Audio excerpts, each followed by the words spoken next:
All right, people, we have a very special interview today with none other than ScorpioN, the current reigning champion, two-time champion now, and owner of the Battle Hub Draft League. How are you doing, ScorpioN?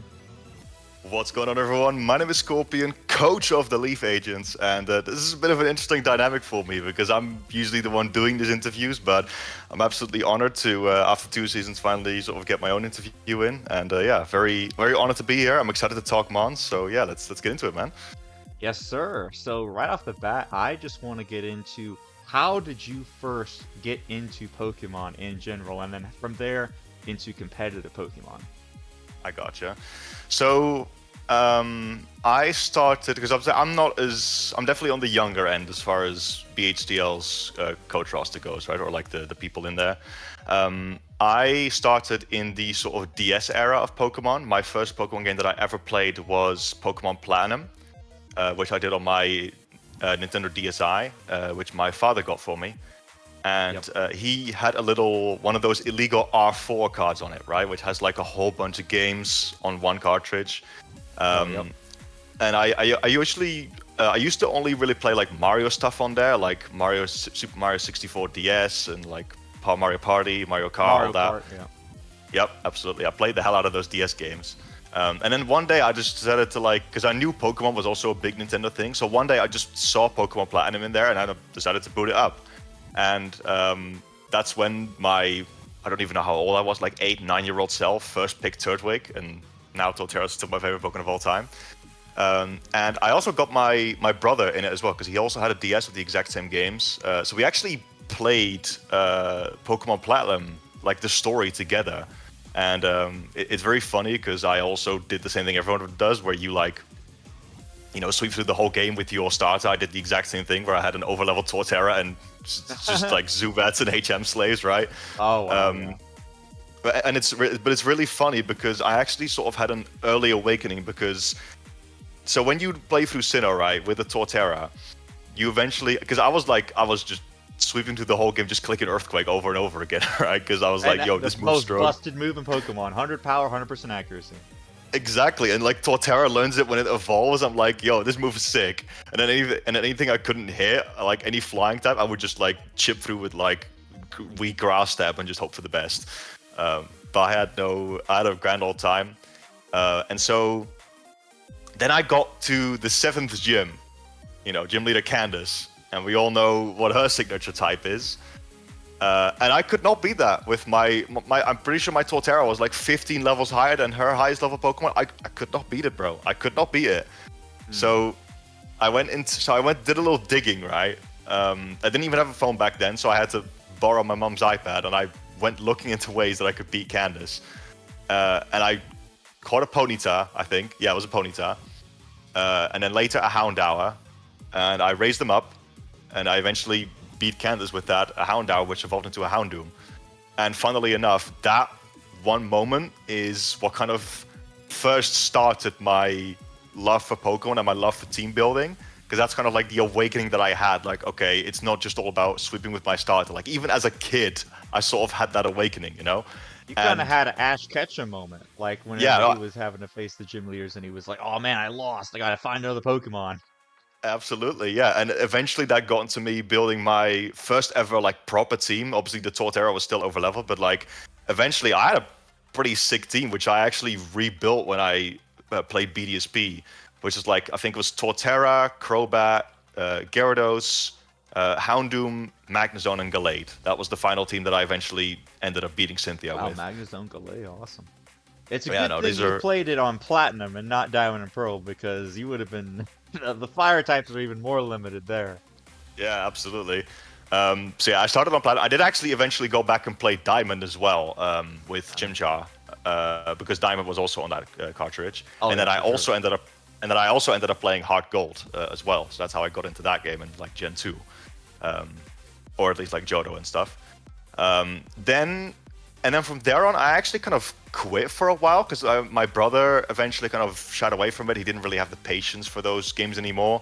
And when I finished like Platinum and Heart Gold, I also just put the game away for a while, right? Wow. And then I didn't play Pokemon again for years. And then years later, I just had this random moment where I had the urge to pick it up again. And this was right when Sun and Moon was around the corner, and Omega Ruby and Alpha Sapphire was still the big thing. So I'd saved up my pocket money, and I bought a 3DS with Omega Ruby. And my friend, I got obsessed with that. Like, my Omega Ruby was your ex, essentially, if you get what I'm saying. Oh, I feel you. The megas. Yeah, no, the megas and the primals and stuff. I was obsessed with Primal Ground, and I thought that thing looked so sick. Yes. And not only that, I bet you were doing a lot of the mirages, right, and getting all those legendaries. Yep, no, absolutely. I had no idea what soft resetting was, so I just got them, no care for the nature or whatnot. But I wanted to get them all. And I spent so much time on that game. I did like the story, which I absolutely loved, by the way. I still look back on that very fondly. Obviously, the megas were absolutely amazing. Also, the Delta episode, dude. The Delta episode was so good. I loved that. I love the Zinnia theme music. Like, I would legit just be running, because I was doing cross country, I would just be running to that music. Yeah, no, absolutely. And like the Delta episode and just the story of Omega Ruby in general was what absolutely sort of reignited my love for Pokemon. Again, loved the story, loved the megas, everything. Zinnia was such a cool character as well. Yep. And yeah, I played that so much, dude. I had a grand old time. Also, yeah, like you said, catching all the legendaries. I did try and complete the Pokedex, didn't really get very far because I didn't really have anyone to trade with. I tried so hard to finish it. I just needed the mythicals, bro. Like, I think, well, how many Pokemon was it? I think it was 721. I think that 721 was the dex, and I was like 713. Wow, you got a lot further than I did because I got only like halfway, and that was it. But I also did like a lot of trading on the GTS and stuff to like trade with people because it was so much fun. And ironically, that's actually where my era of competitive started. Because like, was gonna say, the PSS, my friend, where you hop on the PSS. Yeah, so I eventually obviously hopped on the PSS because I couldn't ever play online on my DS obviously because it wasn't illegal. It was pirated software, so that just wasn't possible. But I went on there and I didn't even know about Smogon back then, right? So my first experience with just battling other people, this wasn't even necessarily competitive, just battling other people, was the in-game 3v3 ladder where everyone and their nan was using their Mega Rayquaza and the Deoxys that they caught in-game. That's all we were spamming. Mega Rayquaza, the first Pokemon to ever go to Anything Goes. Yeah, no, I was one of those kids that was, well, not really kids, but more like teenagers that was just spamming that, you know, bringing all the legends in there. It was awesome. I actually played that a lot. Again, still being completely unaware of what Smogon was. And but yeah, that's kind of where my competitive era started. I never really got into Smogon until the gen after. But yeah, that's kind of my origin story with Pokemon. Beautiful, beautiful. Were you watching any PokeTubers at the time? Had you known about that? Or I wonder if that is what kind of introduced you to Smogon. So, I heard a lot of people kind of got started with Shofu. I'm gonna be honest, I actually never watched Shofu. I obviously knew about him, but I never watched him. The PokeTuber that got me into competitive was Pimp Knight. And I used to... The first video I remember that I watched from him was his Gengar Evolution theme team, right? Where he used like Ghastly, Haunter, Gengar, and a Mega Gengar. I think that was the first ever video I watched from him. And I was like, yo, this is really cool. And like, I know he plays by Smogon tiers, but he didn't like really specify because obviously he was doing theme teams, right? Yep. But it's still like I saw him battling other people, and he had like all these creative sets, and I had no idea what he was talking about when it comes to like EVs and items and whatnot. But it got me very intrigued, and again, I didn't actually really play Smogon in Gen 6, but I still sort of copied Pimp Knight by like coming up with my own theme teams. Like I think I also made like a evolution line team and whatnot. It was honestly like that's kind of what got me into battling. And then, like you said, I would go on the player search system and I would just play with the teams that I would build myself, which I would look up a little EV training guide and I would just get on it. And there we go. Yeah, that was my first sort of making competitive teams, pretty much, just those little theme teams. Had you discovered the coin slot method in ORAS? Coin slot method? I don't think I know. I don't think I did, because I remember hearing about it like years later, but I never I never did Yeah, that. I was sticking it. I would just put a penny in to go to the battle resort and just go around the island infinitely, hatch my eggs. Sometimes I would even put my DS like underneath my bed and put the charger in, fall asleep, and it would just be going around. And I wake up and I have like a level 100 Pokemon. Yeah, that's great. I have to be careful And though. I had to make sure that they didn't know any moves that I didn't want them to forget, because I think I oh actually yeah. had my Zapdos forget Heat Wave or something. It was crazy. Oh dear. Yeah. Yeah. So I I did the thing obviously with like breeding and stuff, but I actually had no idea what IVs were as well, so I never really even cared about those. All I did was just the EVs. all I did was the EVs and the moves. That was it, and the item. That's all I customized. I didn't know about natures. I had no idea about IVs. But those were my little teams that I made. And I like you said, I just battled random people on the PSS with it. It was honestly really fun. Awesome. So we get into Sun and Moon. What point are you starting to learn about IVs and delve deeper into competitive? So this is where I discovered PokeMMD. Ah, here we And go. We gotta get into yeah, my PokeMMD. yeah. So PokeMMD was my big inspiration for that. That's also how I discovered Pokemon Showdown. Yep. And because I absolutely had no idea that even existed. And dude, I remember when I first discovered Pokemon Showdown, right? And I just learned about all these. It was such a massive culture shock for my brain. I was like, dude, IVs, and there's all these moves that I had no idea these Pokemon could learn, and like natures. And it was really cool because it had like these sprites and there was music playing, and you could just like search with an ELO system. Like, I spent like hours on end playing on Showdown when I first discovered it, just to sort of learn stuff. And I was complete trash, as you could probably expect. We all gotta start somewhere. Yeah, exactly. We also got to start somewhere. So I started just playing Gen 7 OU ladder, and that's when I was loving Showdown, right? But something in it was missing, and that's when I got into the Wi-Fi battling scene. So then I also joined this Wi-Fi battling server, which I'm pretty sure doesn't even exist anymore.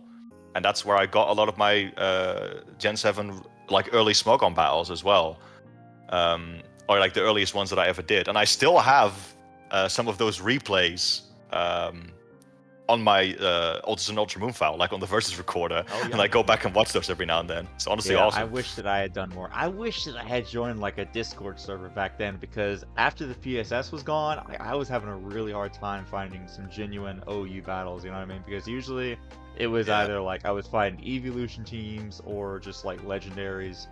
So and it was hard to get into a game. Like it was hard to get into a game in the first place. Like I'll be honest with you, I actually like you couldn't really do random matchmaking. Like I mean, you could do the 3v3 that I talked about earlier, but no 6v6.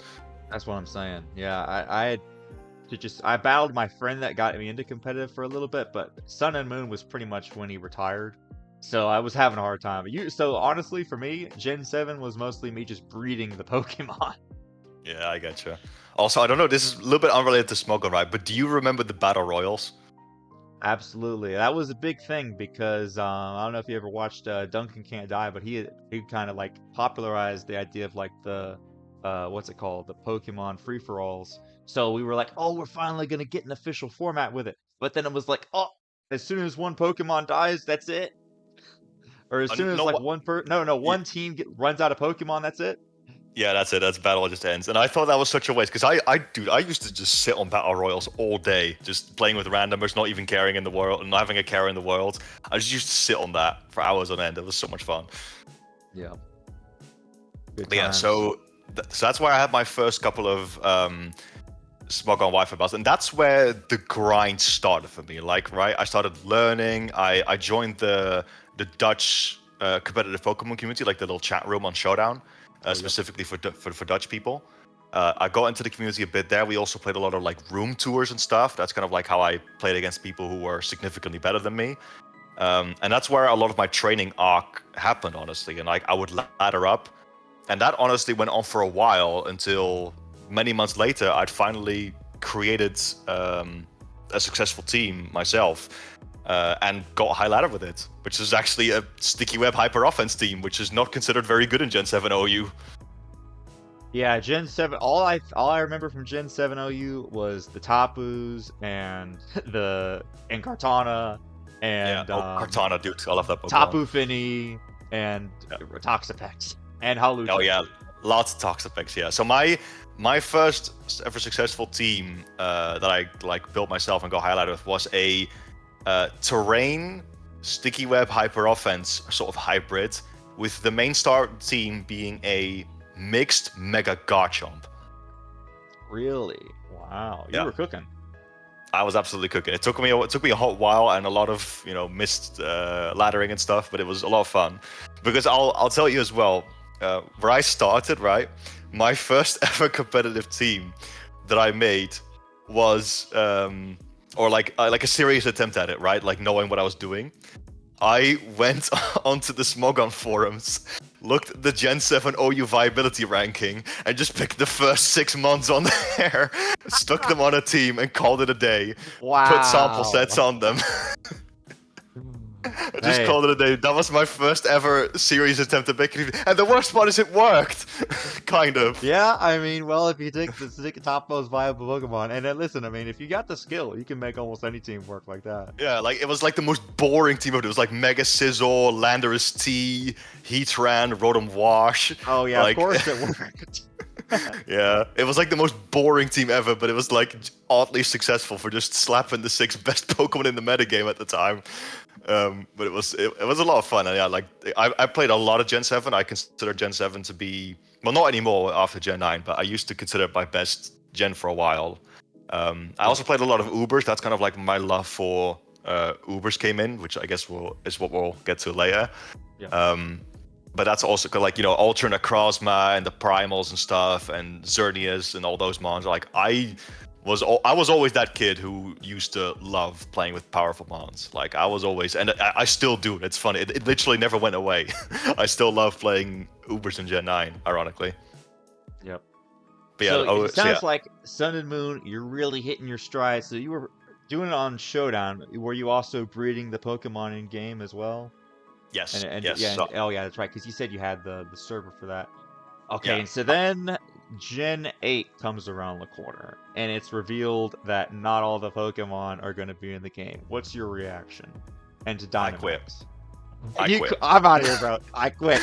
Yeah, I kid you not. I heard that the games were on the Switch, thought it was cool. The second I heard that not all Pokemon were in the game, I was said, nope, not doing it. I was genuinely so. I remember being very butthurt about it. I didn't even like the Sword and Shield art style. Like, I'll be honest, I had a lot of negative things to say about Sword and Shield. I didn't like the starters. I didn't like any of them. I didn't really like the sort of look of the game. I hated Zacian and Zamazenta. Yeah, I hated Zacian and Zamazenta as boxer legend. Really? I did you not hated like them? them. Wow. Yeah, no, I did not like them whatsoever. Zamazenta, but Zacian, come on, bro. He's got a sword in his mouth, man. He's cool. See, it's funny because actually nowadays I actually quite like Zamazenta, but I still don't like Zacian. You drafted it, sir. So yeah, exactly. Yeah, no, my respect for Zamazenta has definitely gone up over the years. Zacian still no, honestly. That might be because of its popularity though. Fair. But no, I was not a fan of Sword and Shield, and I pretty much just kind of like continued playing Sun and Moon for as long as I could while people were still around, and because obviously I wasn't the only one that thought this, right? Yeah. But when the sort of Sword and Shield era properly started, I took a massive break. I stopped playing battles. I stopped even watching content. I disappeared from the Pokemon scene for a very long time. What are the games were you playing during this time? It's a good question. Let me think. So this has to be around. When did the Sword and Shield even come on? 2019. Yeah. I think I was playing like a lot of like CS:GO and stuff. I was playing like Plants vs Zombies Garden Warfare 2 with friends. Like I was a big PlayStation PC gamer. Well, I say PC. I had a crappy laptop that I played CS:GO and Minecraft on, and that was it. But I played a lot of Minecraft as well. I think those are the main ones. Honestly, I can't remember all too well exactly like what I played in that area. But definitely took a bit of a break from Pokemon. My 3DS started catching dust a little bit. So yeah, but that's sort of what I played in that time frame, I'd say. Nice. So you took a break. You're like, all right, I'm gonna catch you later, Pokemon. What drew you back in with Scarlet and Violet? what made you say, all right, you know what? Maybe I'll get Pokemon another chance. Wasn't Scarlet and Violet actually? It was BDSP. Oh, BDSP. You know what? Listen, man. I forget BDSP's even there, just because in my head I hated grinding the Pokemon in that game. So I try to suppress the memory of BDSP as much. I know that other people like it more, but just for me personally, I just went back to Sword and Shield afterwards. But all right, so BDSP, that makes sense because that was your origin with Platinum. So that makes sense. Yep, absolutely.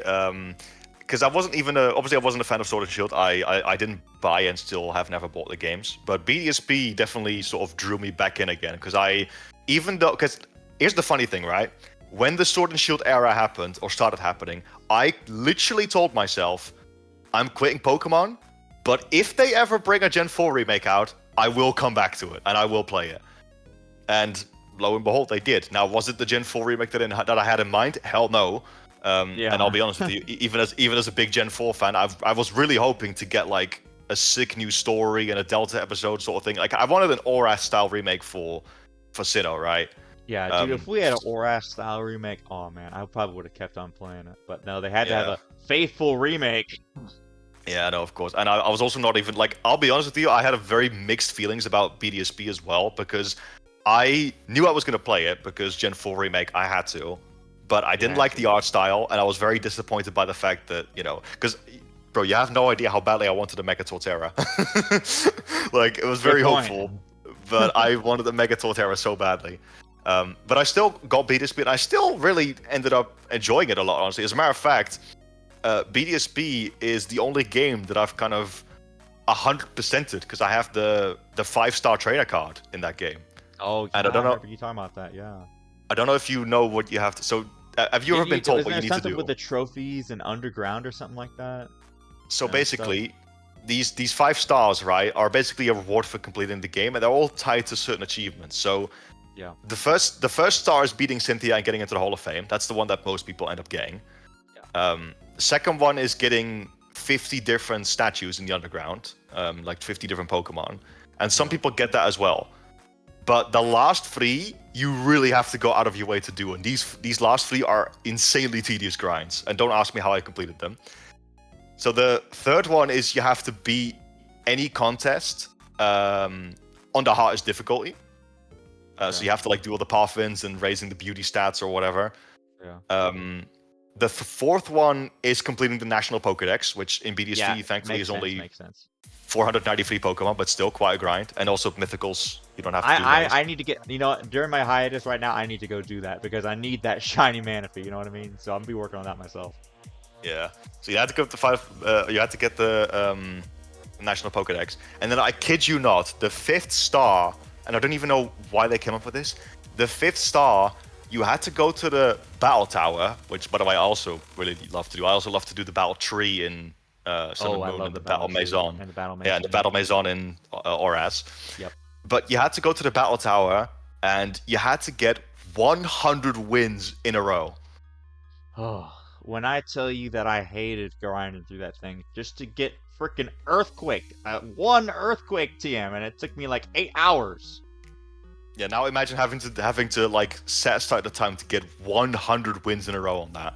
And it's funny because what team did you use to do that? So that maybe I can do that. So I literally have it written down right here on my screen. I wrote it down somewhere. Exactly my process of doing it because it was that painful. So the first time I did it with Garchomp, Suicune, Metagross, lost it at 82 wins. Ooh. So that was painful. Then I tried it again with Azumarill, Garchomp, Heatran, lost it at 35. Then tried it with Gengar, Garchomp, Clefable, lost it at exactly 35 again. Wow. Then I tried it with a little slightly different team. I tried it with like a setup team with like Cloyster, Gyarados, Tyranitar. Lost it at 38. Yes, I kid you not, these are all lost streak attempts. Wow. And then last but not least, and I think I still have that unbroken streak on my game right now, I finally got the 100 wins in a row with Gengar, Azumarill, Garchomp. Gengar, Azumarill, Garchomp. Wow. I can send you the sets. I'm pretty sure I still have it because I think Almond actually asked me to send those sets recently because he was going to do it. Yeah, I might attempt that myself here during my hiatus. Yeah. And like, I'll be honest with you, do really like going for those silly streaks. Like I said, I also did a lot of grinding on the battle facilities in Gen 6 and 7. Yep. But needless to say, it was still tedious as hell, and especially losing it at 82 wins was soul crushing. Yeah, that's tough because it just feels like at a certain point they just start cheating, bro. Yeah, no, absolutely. Or they start getting hacks, and they all. It's annoying as well because they all start bringing in like Heatrans and Cresselias and Entei, and like they genuinely start bringing in all the legendaries. Like not even obviously the broken ones, but still, it definitely does get tougher. There's some Tobiases out there. Yeah, exactly. Like literally, because you also can run into Latioses and stuff. Yeah. But yeah, no, BDSP is when I properly picked up competitive again, and I actually played a lot of BDSP OU as well on ladder and in game, and it's fun because I remember watching Pokéaim, and he had this link code, this specific link code. I think it was like 2021 2022, Yep. which you could search for, which was specifically Smog and OU battles, and I did a lot of those, and that's what kind of sort of got me warmed up for what was about to come. Because then, yeah, Scarlet and Violet, I went crazy. But yeah, we'll get to that. Yeah, I think I was able to battle Pokémon once with that code, but I didn't realize he was asking for a fun team, and so I brought the only team that because it was hard to train the Pokemon legit, so I had like a try hard OU team with Gliscor, and he was kind of upset by the battle because he was like, I asked for a fun team. And I was like, I'm sorry, this is all I got. You pull up with Poison Heal Gliscor on the 20-minute timer. Yeah. Well, you know. It is what it is. Yeah. I also spend a lot of time breeding in those games as well. And I also used to do a lot of mono-type battles with my good buddy Sneezy Wims. We used to love doing that, even though the Pokédex was very limited. But I didn't discover genning until Scarlet and Violet, so I know all about the pains of breeding and genning, breeding and the TMs, everything. Bro, the TMs. Was there an easier way to get them? Was I missing something? Because I just felt like I had to keep on hunting for these shards and then using the shards to get the TMs. Because at a certain point, I just ran out of TMs. You know what I mean? Because they didn't make them freaking infinite. Yeah, like it's so weird in that game because I feel like they just couldn't decide whether they wanted them to be infinite or not. Because like when you beat a gym leader, for example, and they give you the TM, you get 3 of them. You know, so it's like you can use it multiple times, but eventually you run out. Exactly. So how am I supposed to have boxes and boxes of Pokemon like I used to? You know what I mean? Yeah. So I'm really glad they binned that off in Scarlet and Violet, and yeah, I think he touched about it in a few other interviews, but like fucking grinding to level 100 for the hyper training, bro, that was tedious as hell as well. Yeah. I can't tell you how many times I did the Elite Four over and over and over and over again to get that XP. At least that's how I did it. Usually I only reserve, at least for me, because in Sun and Moon, and I talked about this with Raymond too, in order to get the bottle caps, it took forever to get the shards and Pokepelago, so I reserved hyper training exclusively for Pokemon that were either shiny or legendaries that needed a stat, and I was going to use them competitive. That was the only thing I was hyper training, you know what I mean? Makes sense. Makes a lot of sense. Yep. But so we hit Gen 9. What drew you into Scarlet and Violet? So, I'll be honest with you, I kind of, when Scarlet and Violet was initially revealed, I actually had sort of an opposite reaction of Sword and Shield. I loved the art style of the game. I thought the starters, all 3 of them, were really cool. And I loved the look of the overworld. I loved the look of terrestrialization when they first introduced that. So I was like, this is the dawn of a new era. I'm gonna get this game, and we're gonna see what happens. And I absolutely, dude, I remember playing Scarlet and Violet on day 1. I absolutely fell in love with it. It was so much fun. Open world, a true open world. Yeah, no, I don't even care. I think Scarlet and Violet are amazing games in every sense of the word. I could talk about it for hours, honestly, how much I like it. But the whole sort of quest line of, you know, finding your treasure, I think they call it, you know, and obviously going on those little adventures with, you know, Nemona guiding you through the gyms, and then the Team Star bases and the Titans with Arven. I even just grew in love with the characters themselves, honestly. And so, yeah, and don't even get me started on Area Zero, dude. I'm absolutely obsessed with Paradox Pokemon and the lore behind them. I love it, bro. I remember, do you remember that initial feeling when you first enter Area Zero, and I remember listening to it with headphones and just hearing the music, and that like ethereal music was cool. Whoa. You know what I mean? No, absolutely, it mesmerized me, and I thought it was because they also hype it up in the lore a lot as well. You know, like Area Zero is this dangerous area, no one's allowed to go there, and then Yep. a bunch of teenagers go down there just to search for the professor. Like it's so sick, dude. And I remember even also looking at the area, and it was astounding. Like it was absolutely amazing. Yeah, and you just think about I, like how deep that thing goes because it's like you got to go all the way down to the bottom of the canyon. Even in the research lab, it was like that elevator just kept on going down and down, bro. Like how yeah, far deep down into the Earth's crust is this thing? absolutely. So I was fascinated by it, and then like, oh my god, dude, AI professor. Like when that started playing, dude, I got shivers down my spine, dude. Chills, bro. The music because it was like it finally. Well, we kind of got it in Sun and Moon, right? The first time that you have to like battle the professor and you battle Kukui. Yeah. But this was like on a whole other level. You know what I mean? Like he This had a professor was master gonna kill ball, you. bro. He was gonna kill you, bro. You had all these future Pokemon, like, and I remember seeing these paradox Pokemon because obviously I couldn't, you know, you kind of run into them before, but I remember being like, because obviously I had Violet, so I was like, Iron Moth, Iron Thorns, what is this? Yes. You know, I was Me too. absolutely just flabbergasted, but I thought it was so sick. Wait, you hadn't seen the leaks for Iron Moth and all that? That was the first time seeing them? No, I'm someone just in general that doesn't look at leaks at all. Hey, I avoid them like a plague. Props to you, sir. When those leaks drop, I gotta see what we're dealing with. I remember a couple days before Scarlet and Violet came out, and I had to be watching Pokemon Blunder go through the stats on these things, and I was looking at Fluttermane 135, 135, 135. I was like, bro, this is busted. This is designed by a 9-year-old, yeah. Yeah, no, absolutely no. But I avoid leaks like a plague. We even have a ZA and Gen 10 channel in the BHDL server, which I also have completely muted and blacked out. I don't look at leaks. No, I don't. Hey, props to you, man. I don't have that type of patience. When it drops, I gotta know just to prepare myself for like I remember whenever the Ultra Beasts were revealed for Gen 7, and I was looking at Cartana with 181 attack. I was like, what is this? Yeah, no. I mean, the Ultra Beasts were also amazing, obviously, right? I love the Ultra Yeah. Beasts. I really hope they come back for another gen eventually. But I think hope so. I hope everyone remembers my story with the infamous shiny Cartana. Oh, I'm never gonna forget that, bro. Yeah, 12,011 soft resets with the shiny crazy. charm, by the way. Oof, yeah, I know.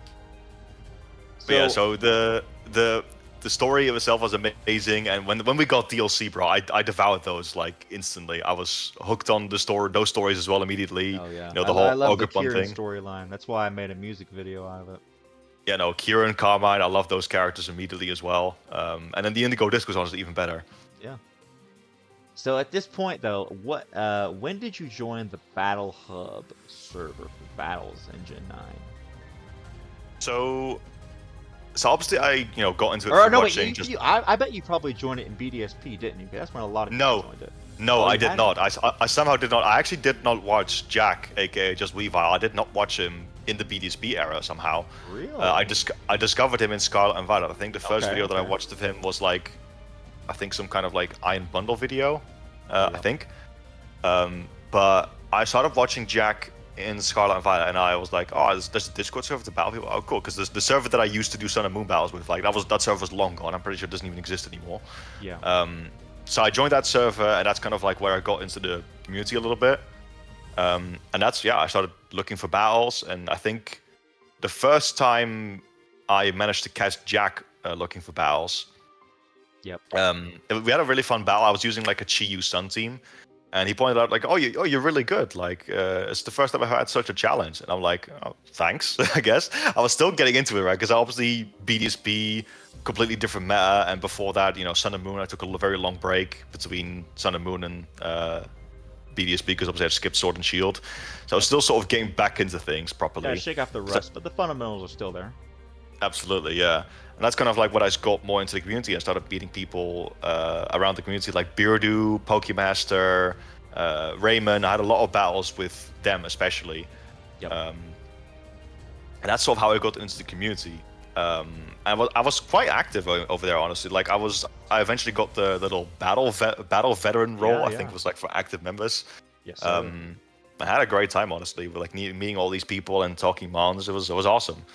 Yeah, I don't know how we must have Maybe our time zone difference. We must have just kept on missing each other because Yeah, I no, was working. probably. I remember I was getting a good amount of battles at the start of Scarlet and Violet, but there was a lot of people I remember at the time that had joined, so I wasn't Yeah, able to get with everybody. because we never played before BHDL. I'm pretty No, sure. no. But so then BHDL rolls around. How do you find out about that? Did Beardo invite you? Did you see the link?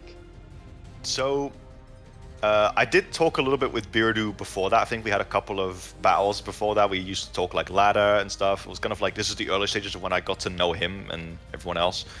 I think Pokemaster was ironically the person I knew the best because we used to battle like all the time, even before Pokemasters BHDL. battle. That's what I'm saying. Everybody I've talked to, they're all battling Pokemaster at least 5 times, bro. The man, the myth, the legend, bro. And like Chris and I are no different. We go way back. We had like a bunch of sick battles. There's even a couple on my channel, like from way back when I didn't even like make thumbnails and stuff. It was literally just like no commentary. It was just raw footage, just raw footage, bro. But no, I played Chris a lot, and I also played Beardo a couple times. And then one day they were chatting about it, and I caught a lot of people in the general chat just talking about like the upcoming Battle Hub Draft League.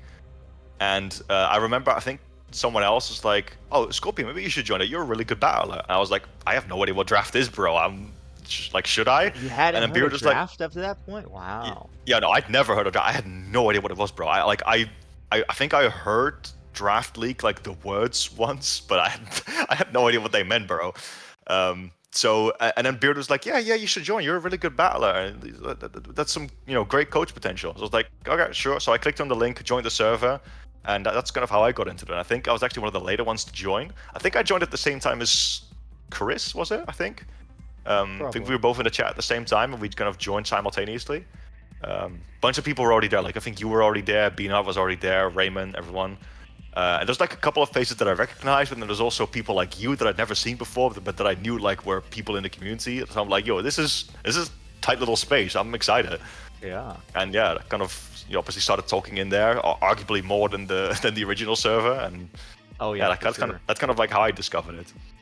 So how did you come up with? Because this is your first time getting into draft. How did you come up with your team? Yeah, your team logo and your name. So that's a great question, actually. So there's gonna be a bit of lore to this. Yep. So what we're here for. Of course. So my thought going into the draft league, because I still honestly like I winged a lot of the stuff in season 1, right? I had no idea what I was doing, and I was the definition of OU player tries draft for the first time. I tried using the principles that I knew from that in draft. Draft rate test round 1. Yeah, of course. Yeah, absolutely. So my team name. So I was a big fan of Iron Leaves, right? I think I was always a massive fan of Irizion, and then on Pokemon Day when we first saw Iron Leaves on that presentation, I thought it was super cool. And Torterra wasn't in the game yet, so Iron Leaves was pretty much my favorite next Pokemon. Best grass type. Yeah, essentially, it was my next favorite thing back then, because grass is also a type that I love in general. Yeah. So I was like, okay, I want to make Iron Leaves my mascot because I also love using it, and I've always been that person that always like I was the person back in the before home meta that would always tell you Iron Leaves is underrated, right? I always thought they had potential. Yep. And I was like, okay, I'm gonna try and show that in draft because I also had a bunch of Iron Leaf sets that I used pretty successfully on ladder. So I was like, okay, that's what I want to do. So I created my team name because there's I was a very big Plants vs Zombies fan back in the day. Okay. And there used to be these shooters called Garden Warfare, and I'm especially fond of Garden Warfare 2, the second one, which is also the most successful one. And in that game's campaign, there's both a side for the plants and the zombies. And when you play as the plants, you sort of work towards this status as Agent of Leaf. That's kind of what it was called. Wow. And then Leaf was the acronym, which, by the way, for those who don't know, Leaf in my team name stands for League of Extraordinary Action Foliage. Wow, I had not heard of that. That's incredible. Oh, there you go. So the word Leaf is not just like put there. It's actually an acronym for something. I thought it was just because it was like a robot.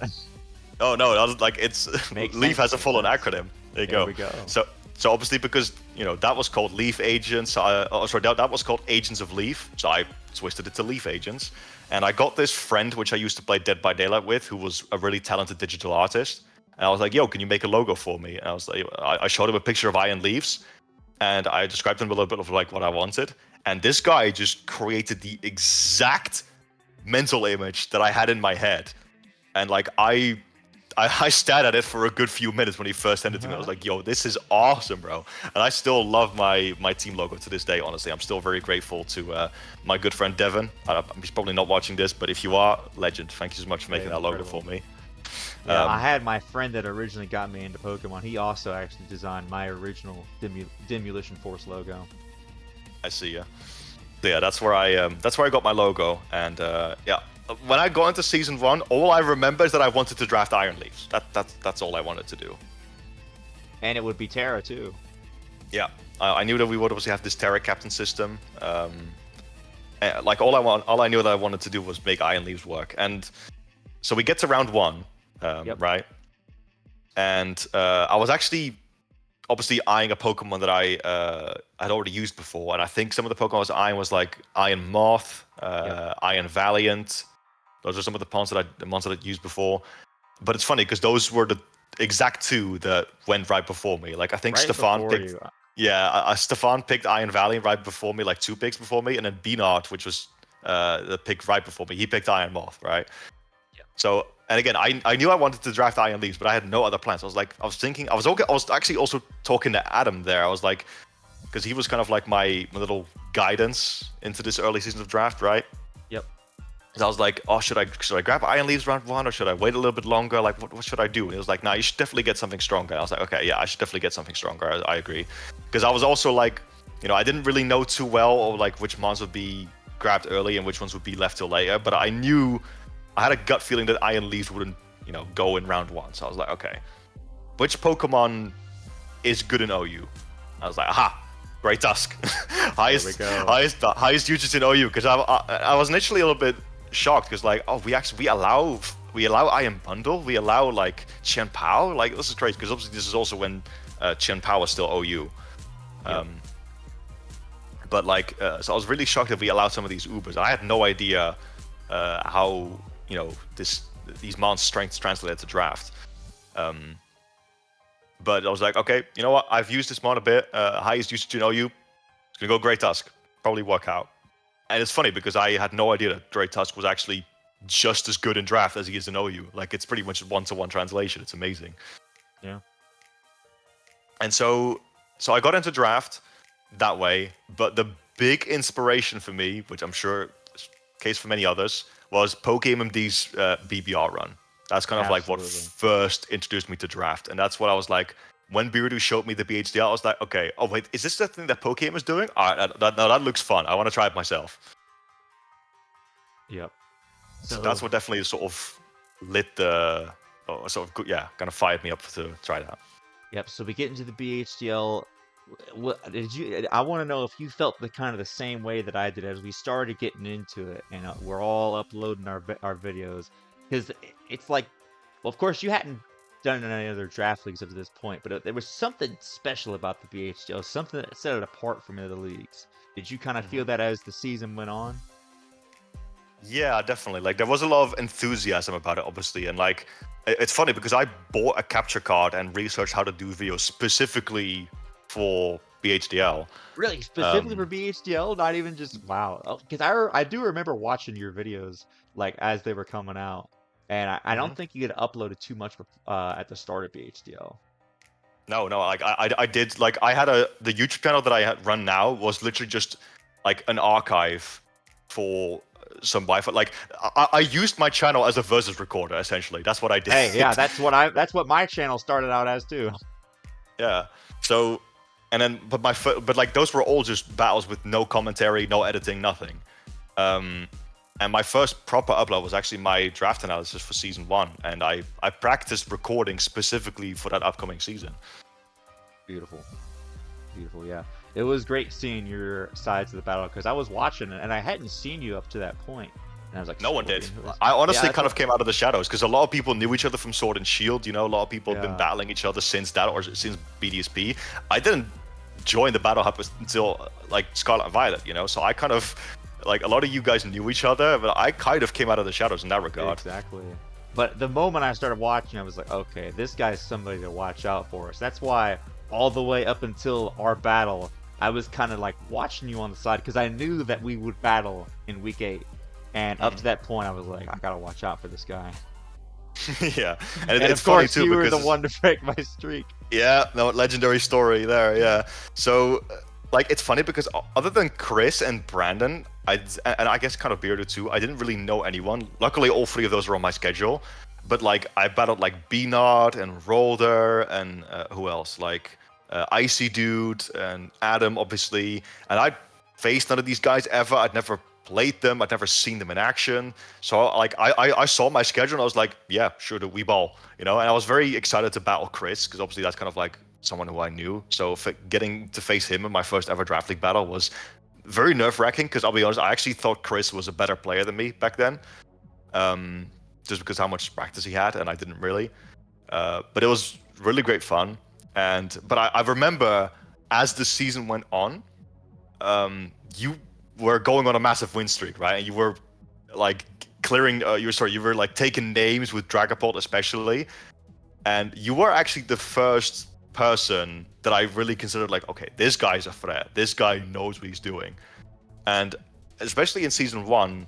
Because I had a bit of a rocky mid-season there, I was really sort of looking up to you. Like, I'll be honest, you were the first person that I really looked up to at the time, genuinely. Well, I was looking up to you too because I could tell like the amount of effort that you put into making those teams. Like I was like, oof, I gotta watch out for him. Yeah, I was mostly just copying what Pokémon did, to be honest, like all the EV same spreads and here. stuff. Yep. I was honestly inspired by his BBR run, and like I was just like trying to come up with those sets, and some of them were terrible, some of them were okay. But I was always a nervous wreck before all those battles, man. Like it was crazy, and I think definitely in BHDL season 1 especially, there were a lot of people that were still kind of ahead of me. Like season 1 was definitely a time where I still, you know, it's not something you'd say right now, but in season 1 I really felt like an underdog. I really did. Yeah, well, it was your first draft, of course, so, but I mean, still, I mean, you did very well considering it was your first draft league. Yeah, I think so too. I mean, obviously, you know, we also had a really awesome battle, and I thought your team was just insane, dude. I remember prepping for your team. I still don't know how I got it in my position in the draft. I think, like I said, it was just the combination of new people to draft and also the people that were experienced were experimenting themselves. So. Yeah, absolutely. I remember being so nervous for our battle. I was like, dude, Emerald Miner's like the best player in the league right now, and I have no idea how this is gonna go. His team is cracked. Like I remember just being like, okay, Iron Leaves, bro, you gotta help me through this. I knew it was Iron Leaves or bust going into that matchup from the start, because that was my carry throughout all the season anyway, right? Yeah. But yeah, I actually like look back on my season 1 team very fondly. I think there were a couple of people that actually considered my team to be one of the best in the league too.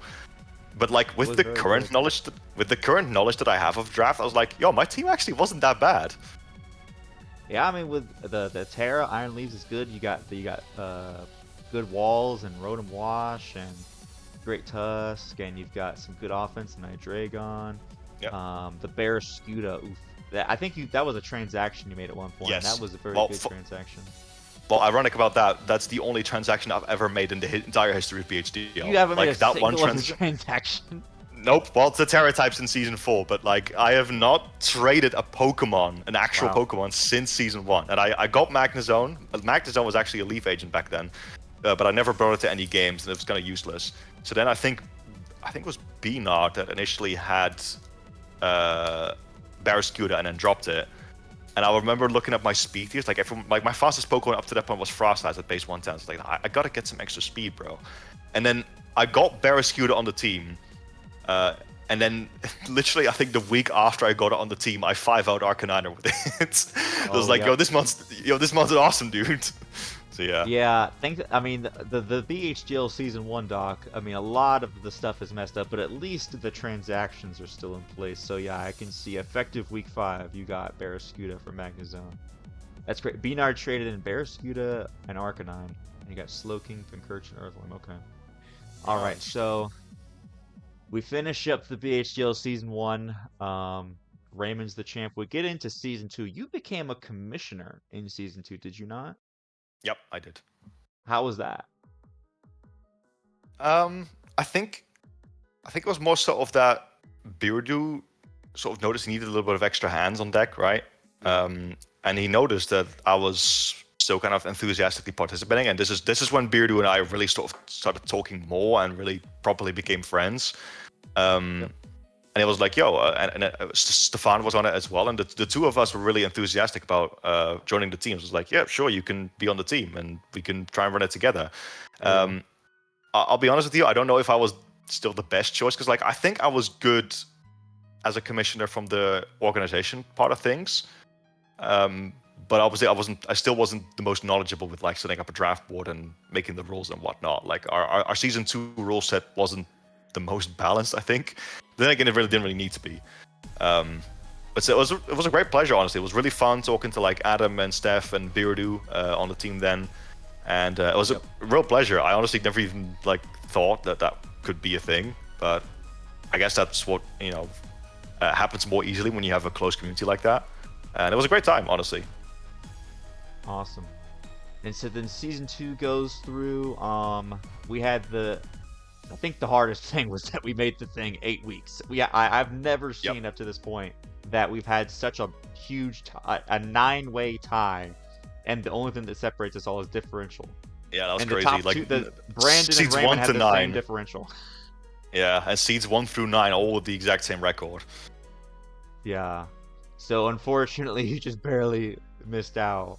But I feel like that missing out on playoffs in season 2 was kind of like the start of your revenge arc, where you really started popping off. Yeah, so an interesting little thing with that, right? I think season 2 was definitely my learning arc. There was a lot of things in that season that I experimented with and that I tried. This is the first season getting to finally use my favorite Pokemon again, Torterra, And it had Shell Smash. Yep, it had Shell Smash. It was a Terra Captain. Still managed to dodge all the Mirror Herb somehow. We had a very funny bout with that. Yes. Oh my goodness, you just reminded me. Yeah, the week for the strongest Hoopa in the world, bro. The strongest Hoopa in the world.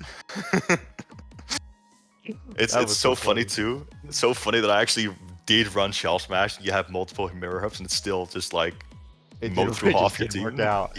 Yeah. It was very funny. But yeah, season 2 was definitely my learning arc, because there's a lot of things in that season that I kind of underestimated or didn't really do very well. I still ended up on 5-3, so it's not like I did that bad. But there was definitely some. I mean, you were still right there with all of us. It was just the differential. Yeah, but I'll be honest. A lot of people always tell me that I should have made playoffs that season because I was still playing pretty well, all things considered. My team was good. And I also got hacked a lot that season. Like, obviously, the infamous Cresselia versus Oricorio crit against Brandon in week 2. Yes. I was very upset about that in the moment that it happened. But I'll be honest with you, after the season ended, right, and I properly got the time to reflect on it, I watched everyone else go at it in playoffs while I wasn't there, I realized that there was a lot of things that didn't go my way that season that were completely in my control, right, and my fault. And that battle against Brandon especially, because like in the moment I was very upset, right? Like I had Oricorio all set up and I had this game plan, and I was like very upset that I didn't win because I thought I deserved it. But then many weeks later I looked back at the battle and I was like, you know what, there was a lot of misplays you made this battle, and there was a lot of things you could have done so that you didn't have to completely rely on Oricorio, so you wouldn't even have to go through that risk of getting crit, Yep, I told Brandon the exact same thing. I was like, when you get hacked, like there's usually you can look back and there's probably something you could have done that, you could have avoided it in the first place. Yeah. But yeah. And there's a whole bunch of, like, that's the best example, but there's a whole bunch of things that season that were sort of in that same boat where I think I should have played better. Because especially, I also remember my week 4 matchup against Lionel, where that matchup was like borderline impossible for him to win, right? I had a really, really good matchup. And so I just prepped my team in like 15 minutes, no marks, and I just went in thinking like, yeah, I got this, mate, no worries. And then I got slapped, So I was like, I paid the price. Right. I paid the price. Thinking, I was like, where's the priority, buddy? To outspeed this Regieleki or something like that. Yeah, I was going up against a team with Reggie Lecky. I let my electric immunities go down way too early. Yeah. Let my Zamazenta get way too chipped, which could have easily won the game. So there was a lot that season that I learned from and that I reflected on, and that's like you said, going into season 3. That's when the true. That's when ScorpioN was no longer an underdog. That was when he became, if I'm allowed to say so, one of the people to watch out for. Absolutely. I really started putting in didn't the you work. also take over as the owner in that season? Season 3, yes. That's when Beardo sort of got like real life. I think at the moment was kind of busy for him, and then he got he was a bit just stressed in general from running the league, and he thought I did a really good job as a commissioner. So he was like, "Do you want to be the owner?" And I'm like, "You know what? Difficult task, but like I've got big boots to fill. But sure, I'll do it because I love draft. I definitely fell in love with the format at that point. I was like, yeah, sure, let's do it." Yeah.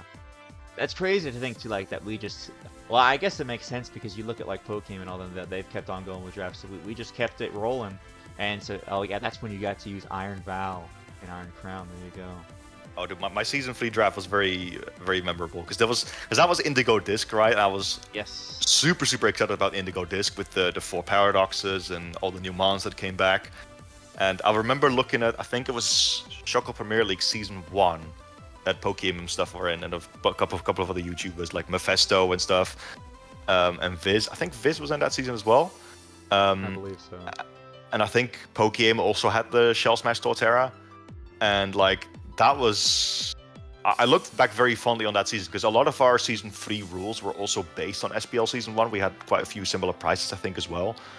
And I actually remember speaking with Princess Autumn, who made the doc for SPL season 3. Like, she actually helped me with a lot of the tiering for BHDL season 3. And I think OG Albina did as well, who I knew from the GBA with Jack. Oh, yep.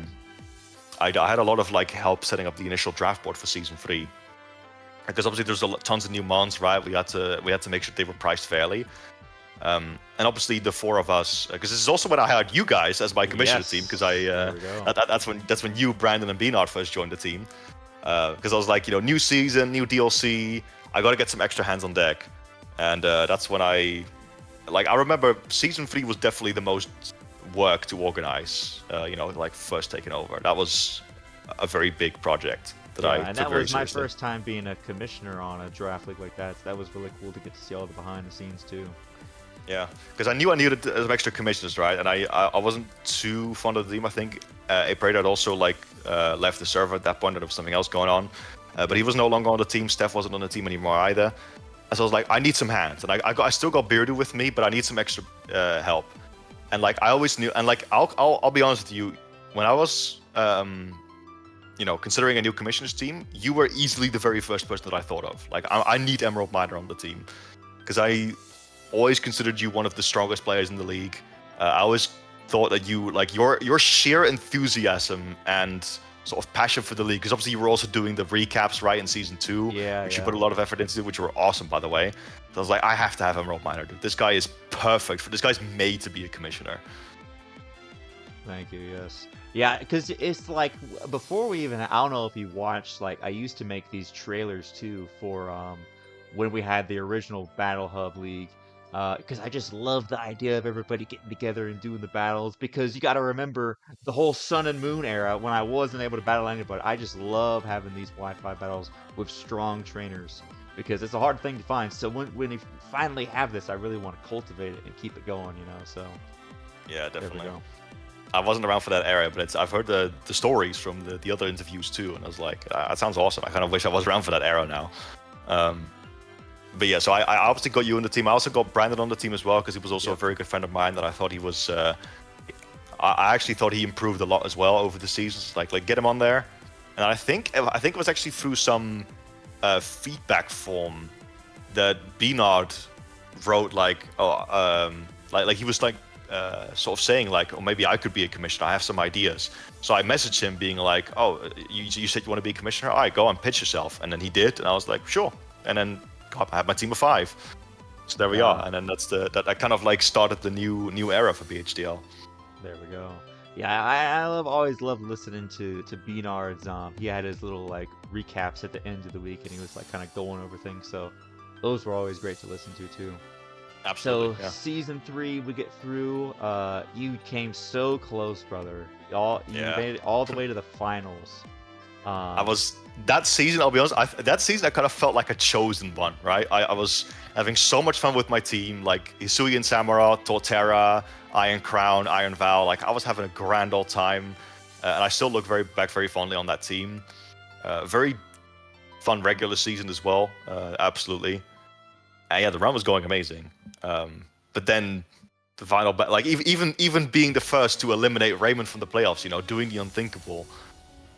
Everyone was like shocked when that happened. Yeah, looking back on it, like that playoffs was pretty stacked because like I really felt like we had no idea who was gonna win because No, absolutely not. We've got the best who had the kill leader with Necrozma. We've got Beardo and Beanard going at it. Me versus Raymond. You versus Pokemaster, and then Anastasia, who was kind of like the dark horse. We all thought the best was the dark horse, but Anna just came in and she really just locked in for playoffs. And I'm telling you, man, that Terra Gyarados, man. That thing was terrifying, honestly. That might have been the strongest Terra captain on the board. But she piloted it really, really well. But yeah, the playoffs run was definitely great at that time. But then yeah, the finals against Anna, I just couldn't do it. She really caught me off guard with a lot of her prep. I'll be honest with you, I don't think I played that game very well at all. There was a lot of blunders that I made. But I feel like a part of that was also because of just how much she caught me off guard with her sets. Like, it was definitely like I didn't really because I hadn't really like too, because she's coming in with kind of the VGC mindset too, so she kind of thinks differently, which I think really helped her. And same kind of way I think Raymond does too. Like they can really catch you off guard with their unique sets. Absolutely, yeah. It was definitely a very fun finals battle. Like it was definitely an experience being in the finals for the first time. I was very, very nervous. Yeah, like I said, I don't think I played the match too well, but it was still a fun game, and it was definitely epic. Like at least an honor to be in the finals for the first time, especially because that was the first season where I think I placed higher than you. Again, still the person I was looking up to a lot back then. Because like you obviously knocked me out in season 1 semifinals, which still was an amazing game, by the way. Yep. And then obviously in season 1 you made finals, right? Then season 2 I think you lost in semis. I lost in semis to Ray. Every time I lost to Ray. You lost to Ray every time, yeah.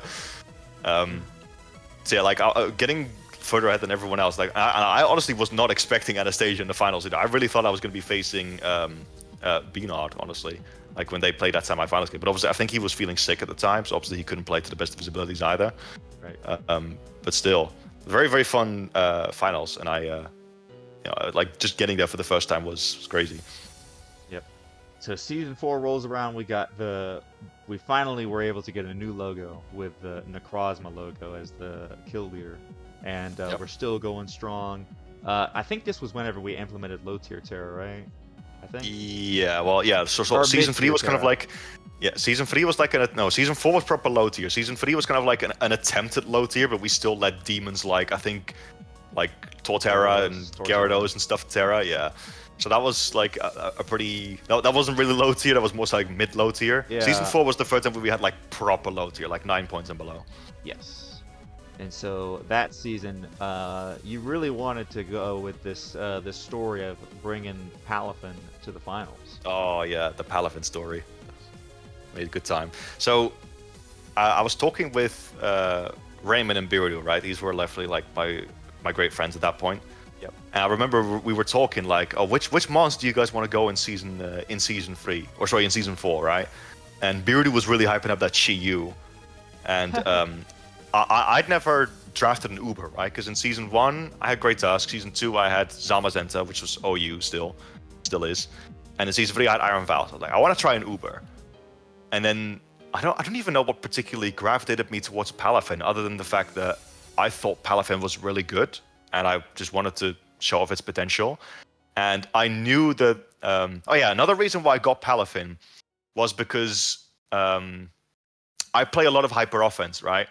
Yep. And even though I love hyper offense, I don't actually think it's a great style for learning at all, because it's In Generation 9, it's definitely gotten a lot better, but especially like back in the day in Gen 7, the hyper offense, even though it was really fun, was almost considered cheese, you know? And Yeah. Palafin is not good on hyper offense, like at all. So I was like, I'm gonna try Palafin, and this is gonna be my chance to, try my hand at balance in draft. So that's also why I wanted to do it. Like I drafted Palafin, one for the comeback story potentially, because I had no idea how it was gonna go, and two because I wanted to challenge myself to try a bit more of a bulky team, kind of like you in season 1. Yep. And yeah, I mean, you got mons like Zapdos and Tinglu to really add to that bulk, and then Terra Captain Delphox. So was that your same Delphox that you had from X and Y? Not the exact same one, because I actually played X and Y sort of simultaneously with that season. Like it was just a Gen 1. But I named it Sindel because it was I had my Mortal Kombat theme back then. And I actually did name my X and Y Delphox after Sindel as well. Funnily enough. In spirit. But no, Delphox, when I first picked up X and Y, because it's funny, because before that, Delphox was kind of like a Pokemon. I was like, it's okay, nothing particularly crazy. But then when I picked up X and Y, I started considering my style. I was like, you know what, this evolution line is actually really freaking cool. And I'm not a big fan of Chespin. I don't want to be like everyone else and pick Froakie. So, I'll pick Fennekin. And then I ended up falling in love with the Delphox line, ironically enough. Yeah, But Fennekin no, the Terra was Delphox my awesome. very first Pokemon as well. Oh, also, there was not even Froakie. No, I picked Delph. I was a Fennekin. Wow, I genuinely didn't even know that. I thought you picked Froakie as a kid, or whenever you played. No, I didn't. So. That's That's awesome. Because I knew why I was probably influenced by my friends saying that like fire types were the best, but I knew that it was just the design of it and cool. It looked like a cool fox, and fire type had always intrigued me. And better yet, it was also my secondary typing was my favorite type, psychic. So. Oh yeah, that works. That's awesome, dude. Do you remember your team from back then? If I had to, let me see, it was Delphox. I had a Haxorus, Roserade. Hey, I had Axos too. Yes, sir. I know I had Roserade. I'm trying to remember. Yeah, I had to have the Mega Lucario, you know. Oh, yep. Same. Half the team did the exact same thing. Yeah, I'm struggling to remember the rest, but no, I want. Did I have a Gengar? No, I probably didn't. I can't remember the rest, but that was about it. Because unfortunately, my XY my original save file got corrupted, so a lot of those original Pokemon are probably gone. I can't ever go back for this like it's go back for tragedy. nostalgia. Yeah, I know. I had to I mean, I can still go back and play it, like, because I just wiped the whole thing. But yeah. Yep. So you I think get my team. through, and sorry. Oh yeah, what was your team in X and Y?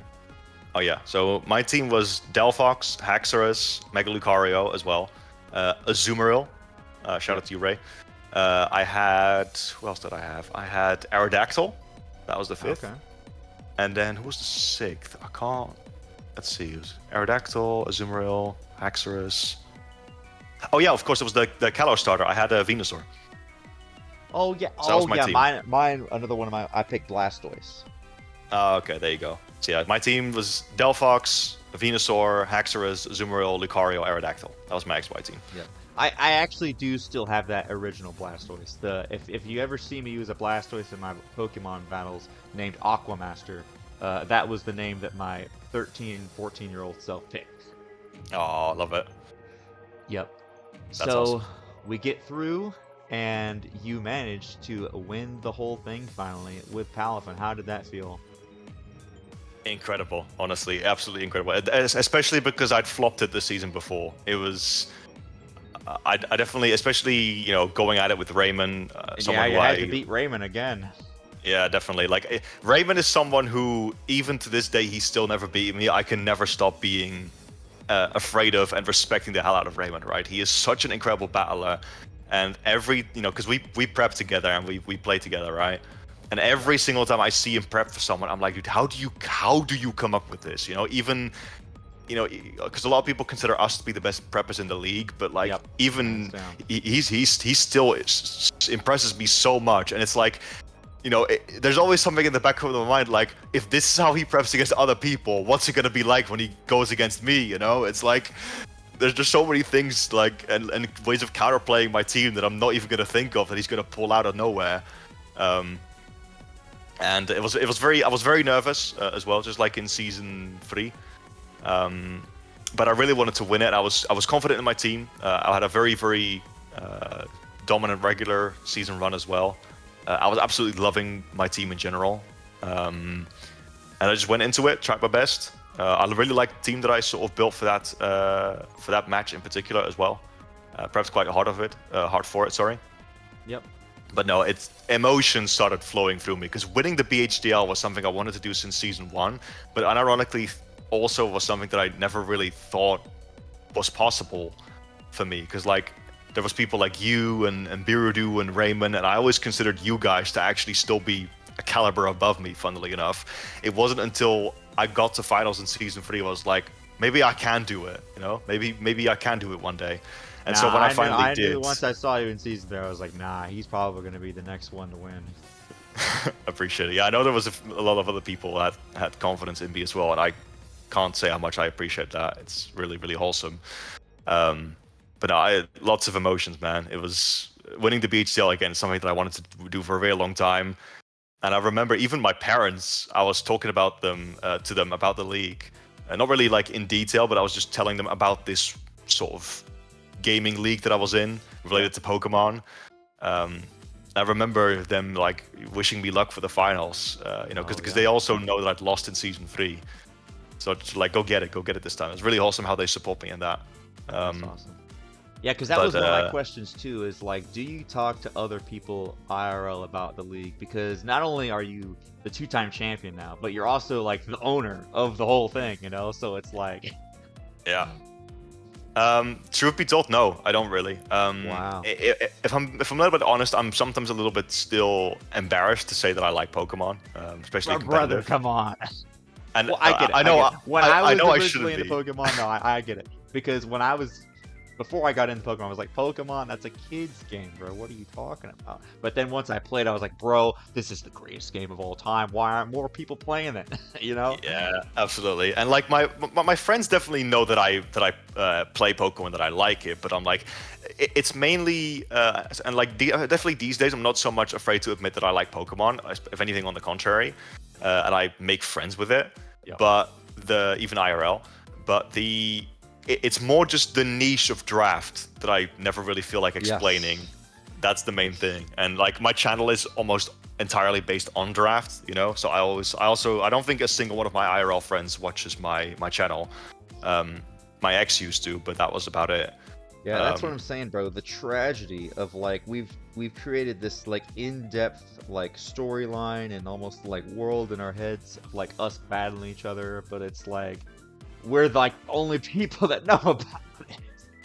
Yeah, exactly. It's like such a, because Draft League in itself is such a niche in a niche in a niche, right? Like it's kind of insane. But no, I don't really talk about it with anyone. The only people that kind of know about the league specifically and that I'm the owner of are unironically my parents, because they're the ones that talk about it and ask me about it. There we go. So but, you know, going back to a little bit what you were saying, season 4 winning felt incredible. I honestly got a little bit emotional when that happened, and yeah, I would too. Yeah. I mean, yeah, that's pretty much when I finally beat you again. That was like the biggest point for me, like in season 5, because I was like, I was trying to get to that level again. It really felt like you and Raymond were like this tier above me. And it's like, man, I just feel like I can't quite get to that level. But like, of course, I did get a little bit of hacks. I did get a little bit of hacks, but once I did that, like even I was like, okay, I can be at their level finally. Yeah, no, you played and prepped that match incredible, honestly, and I still definitely that was one of my favorite games of the season. Still, I don't even care that I lost. That was the real big chess match between Scorpion and Emerald, because I know a lot of people really like the sort of rivalry we have going on right ever since season 1. Yep. But it's also fascinating how like I used to look up to you so much, and now you kind of look up to me. But like, believe me, I still also look up to you still. So like steel stop and shield. We both push each other. Yeah, no, absolutely. There we go. So the latest season was Ubers. I think that we both were kind of felt like the format was getting a little bit stale, and I think we both wanted to kind of increase the power level, correct? And yeah, absolutely. So like, like especially when Pokémon and Viz and Owen and everyone else kind of got into the BBL, the Bantless Battlers League. Yep. I remember watching that draft stream live, and it completely reignited my passion for draft. I was like, we need to try this in BHDL. This looks so much fun. Thinking the same thing. Dude, you have no idea how hyped I was when I was watching that draft stream. I was like, yo, they got Mewtwo, they got like Deoxys Attack, Rayquaza, like, oh my days, this looks so sick.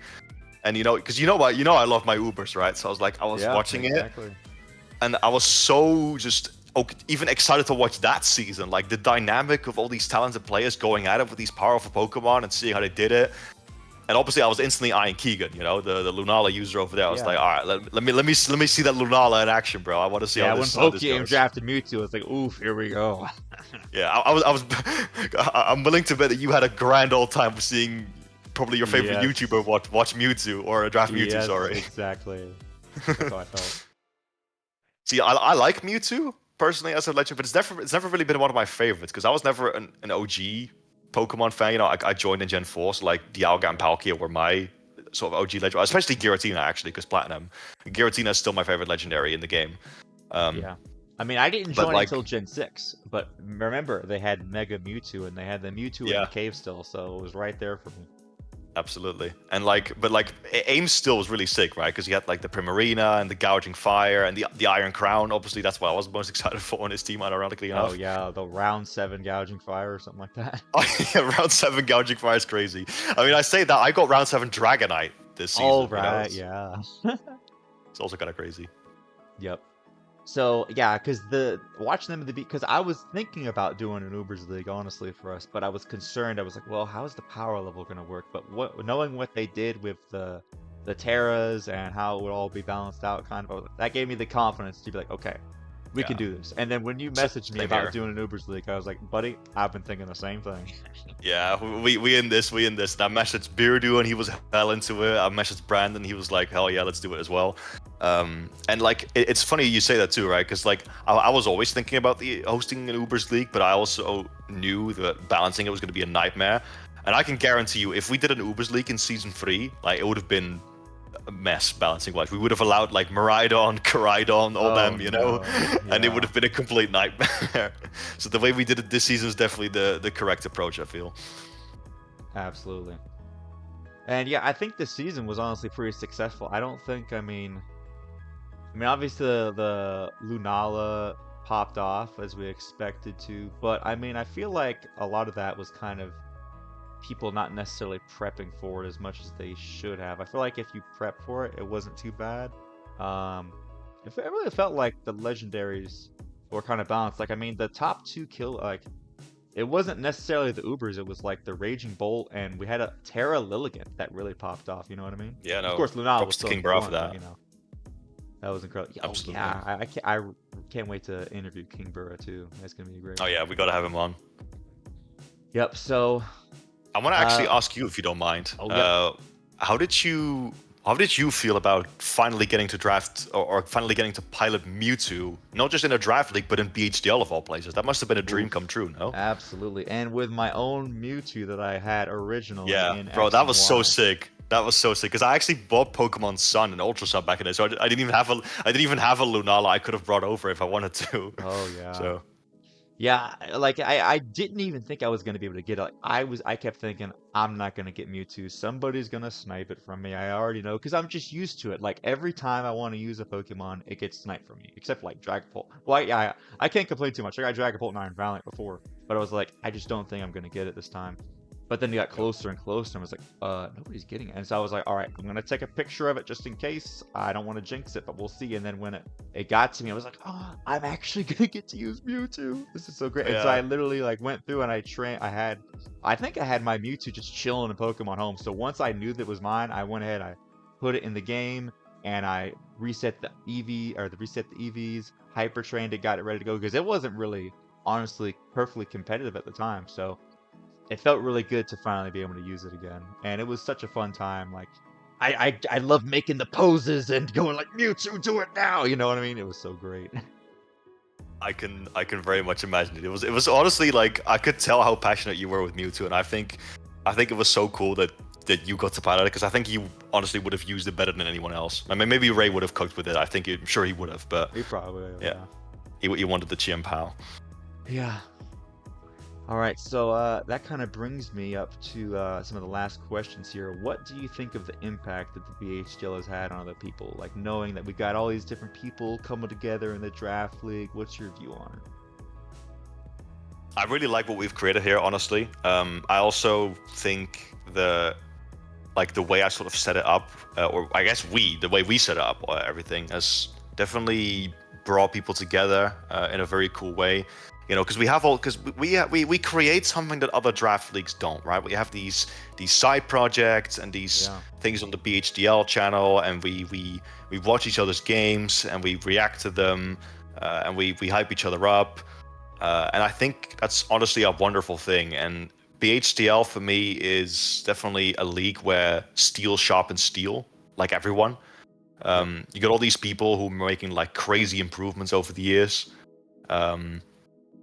And it's really wonderful to see, honestly. Like I can't tell you how kind of still surreal it feels and how awesome I think it is to get to call myself the owner of this league. Obviously, I wasn't the founder, but we have Beardo to thank for that. Yep.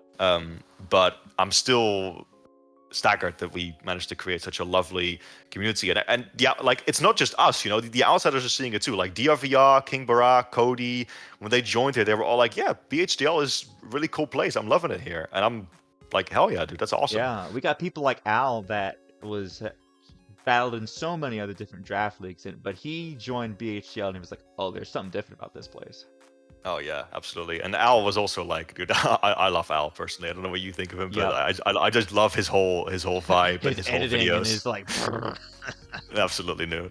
Al was an amazing newcomer, and that's again yet another person that I'd never heard of, that I would have never met if it wasn't for BHDL. One of the many people. Yeah, I had battled him once before in a different league, and so because I saw him talking in Beanard's comment section one time, I was like, oh please, Al, please join the BHDL. I can't wait to battle you again.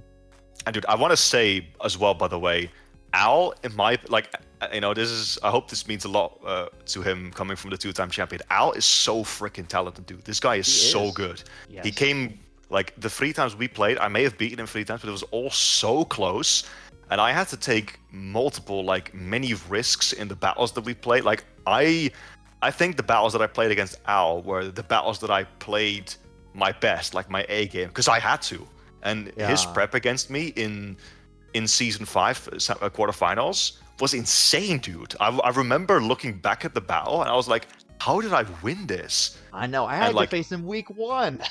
Yeah, that was crazy. That was also a crazy battle. And I honestly think Al is another one of my top picks for someone who could win the league one day. Like Absolutely. he is so freaking strong, dude. And I respect him a lot, for sure. Yep, same here. So where do you see the future of draft, the future of the BHDL and competitive Pokemon in regards to, now that we know about Pokemon champions? Great question. Well, first of all, I'm extremely excited about champions. That's like the type of, I think you mentioned it as well, but it's exactly the type of game that I've been wanting for a while too. Yes. I remember watching the trailer live, and I was already very excited to see maybe are we gonna get digital console versions of Coliseum or Battle Revolution, because I love Battle Revolution as well, but then we got a modern version of that with Megas and Terra, and I was like, oh my god, dude, this looks sick. So I'm definitely very excited to see what that has in store, and especially because I think you talked about it in another interview, but the fact that it's going to be available on mobile means that you don't even have to own a Switch to get into that. So if we start organizing leagues on that, who knows who could join? The entry level is going to be the barrier to entry, fantastic. Yeah, the barrier to entry is going to be easier than ever before. So I'm really excited what that's going to bring us. Considering the Switch 2 prices. Yeah, especially I can imagine there's a lot of people that are going to be sticking with the Switch 1. If hopefully Champions is a Switch 1 availability as well, but I'm sure it will be. But yeah, I think as far as the near future goes though, because I talked about it in my final BHDL upload as well today, right? Yeah. I think Scarlet and Violet is definitely not done. We're definitely going to have at least one more season of BHDL on Scarlet and Violet, I think. Yeah, because by my predictions, I don't think we're getting Gen 10 until 2026. November of that year. Yeah, probably. I wonder when they're gonna reveal that for the first time. But maybe you know, because Probably we already Pokemon have. Day 2026. Oh, true. Actually, yeah, I could see that being a thing. But as far as like the future of BHDL, I don't know. It's a bit uncertain, right? Like, obviously, we're gonna have a few months break now. But I think in the meantime, definitely what I want to try and do is at least so maybe like organize little events, like very small things to kind of sort of keep the community Nice. engaged. Which could be anything related to competitive Pokemon, honestly. I also had another really fun idea for like a Pokemon Jeopardy, which could be really fun. Ooh, I love watching Shimpak's Pokemon Jeopardies. I try to get the Yes. questions right myself. Yeah, so I actually had a little idea for that to do that with you guys. So that could be really fun. That'd be a lot of fun. Absolutely. But as far as like where BHDL will be going, I was talking to Beardo about it today. I think BHDL Season 6, you know, as the owner, there you go. Here's your first insight. I think the Season 6 is probably going to start somewhere around like July, somewhere. If I had to say a very, very early guess. This could be Okay. completely off, by the way. We're just throwing ideas around at the moment. We got some groundbreaking news here. Exactly, yeah. But this is like the earliest thought from the owner himself, right? This is the first I talked about it for the first time with Beardo today, and I'm saying it to you now as well. Nice.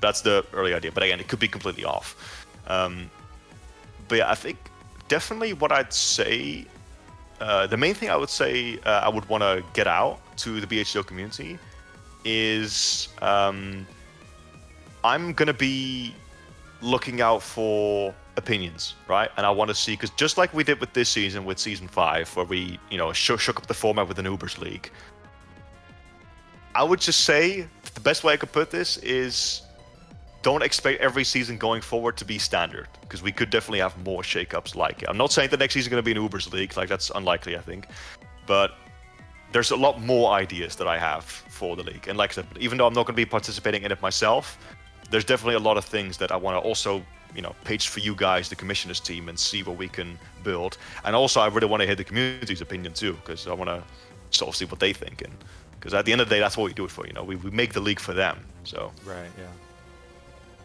Wow, there we that's go. kind of how I see BHDL in the near future. Awesome. All right, ScorpioN, my friend, thank you for taking the time to discuss all these things. This was an awesome interview. Any other closing thoughts? I would just like to say I appreciate you very much for doing this with me. It was a pleasure to sort of be interviewed and, you know, be on the opposite side of it. I appreciate everyone in BHDL, my commissioners team, all the coaches that have played both this season, Season 5, and in past seasons.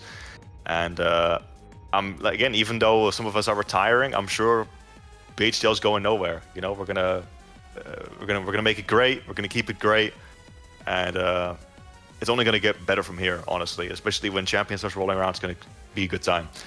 So we're in it for the long run, and yeah, it was also just lovely, just sitting out with you, chatting Mons, you know, getting I could talk getting about the lore Mons on all day. Yeah, no, same, absolutely. Like you can see, I don't know how long this recording is, but it's definitely gonna be I a think while. we're at like it's probably gonna be the longest one yet, an hour 27. Oh hells yeah, nice little podcast. Yes, sir. I love it. But no, it's been an absolute pleasure, and thank you for having me. I had a great time. All right, thank you so much, ScorpioN. We'll see you guys in the next one. Bye. Peace.